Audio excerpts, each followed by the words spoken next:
you by my side, so that I never feel alone. Ya kawan, Cuoks di sini, dan di kesempatan kali ini ada sebuah graphic card low budget dengan spesifikasi yang bisa dibilang cukup menggiurkan. Karena GT730 ini hadir dengan bandwidth 128 bit yang bisa dibilang cukup besar untuk graphic card di kelasnya. Ya, GT730 ini punya banyak versi, ada yang versi VRAM-nya 1GB, 2GB, dan 4GB untuk GDDR3. Dan ada pula yang versi 64 bit dengan memori GDDR5. Disinilah kelihatan di masa itu Nvidia itu tukang mainin perasaan, karena terlalu banyak pilihan yang bikin bingung terutama untuk yang awam. Kenapa nggak sekalian aja dibuat dan juga ada pilihan versi 128 bit dengan memori GDDR5. Bahkan sampai sekarang pun opsi pilihan graphic card dari Nvidia itu terasa kentang.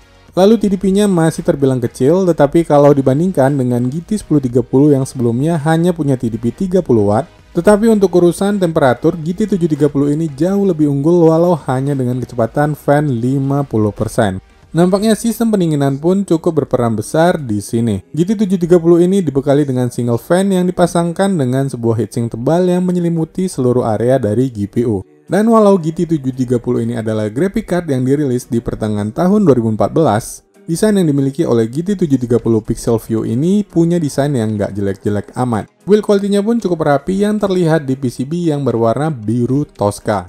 Untuk urusan outputnya juga masih terbilang lengkap, ada VGA, DVI, dan HDMI. Fitur lain yang terdapat di dalam GT730 ini diantaranya ada CUDA Core, PhysX, FXEE, DirectX 12, Adaptive Phasing, dan 3D Vision. Cukup perkenalannya dengan GT730 ini, sekarang waktunya kita mencoba kualitas dari graphic card ini menggunakan PC dengan spek berikut dan semuanya berjalan di settingan bawaan pabrik. Di 3D Mark Firestrike performanya sangat buruk. Bila dibandingkan dengan R7 250 yang harganya bisa dibilang mirip, performanya terpaut jauh 3 kali lipat.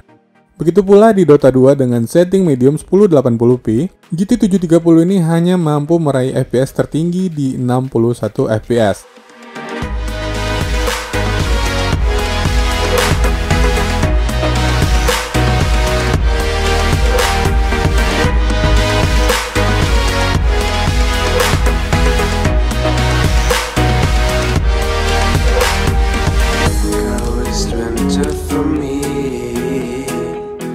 Lalu di Counter-Strike Global Offensive dengan setting medium 1080p, FPS-nya nggak begitu memuaskan bahkan walau sambil tidak sedang direcord.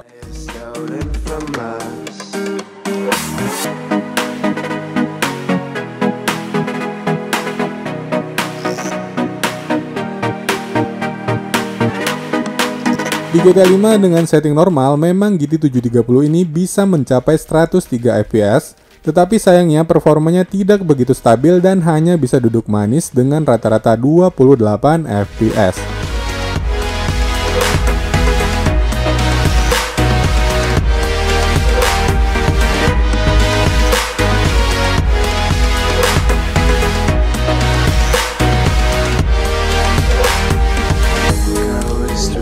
Terakhir di The Witcher 3, GT730 ini menyerah dan tidak sanggup untuk mendapatkan gameplay yang playable.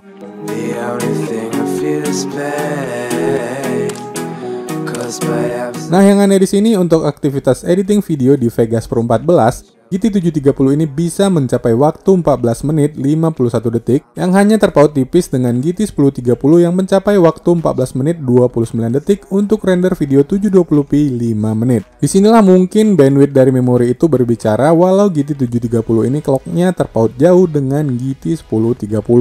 Ternyata untuk urusan render, GT730 128 bit bisa mengimbangi GT1030 64 bit. Di sini juga harga yang cukup murah, bandwidth 128 bit dan VRAM 2GB GDDR3 tidak bisa menjadi patokan dalam memilih sebuah graphic card apalagi untuk kebutuhan gaming. Saat ini GT730 ini dibanderol dengan harga 800.000. Dengan budget segitu, aku sih lebih rekomendasiin untuk memilih GT730 1GB GDDR5 64 bit yang harganya lebih murah 100.000. Atau R7 250 yang performanya 3 kali lipat dengan harga yang kurang lebih sama. Tetapi tetap GT730 ini bukanlah VGA yang jelek-jelek amat. GT730 ini lebih cocok untuk gaming di 720p dan juga untuk editing ringan. Terutama untuk kalian para Adobe user karena GT730 ini sudah dibekali dengan CUDA Core. Oke, mungkin itu aja, linknya ada di deskripsi. Aku Cuaks and keep it on the level.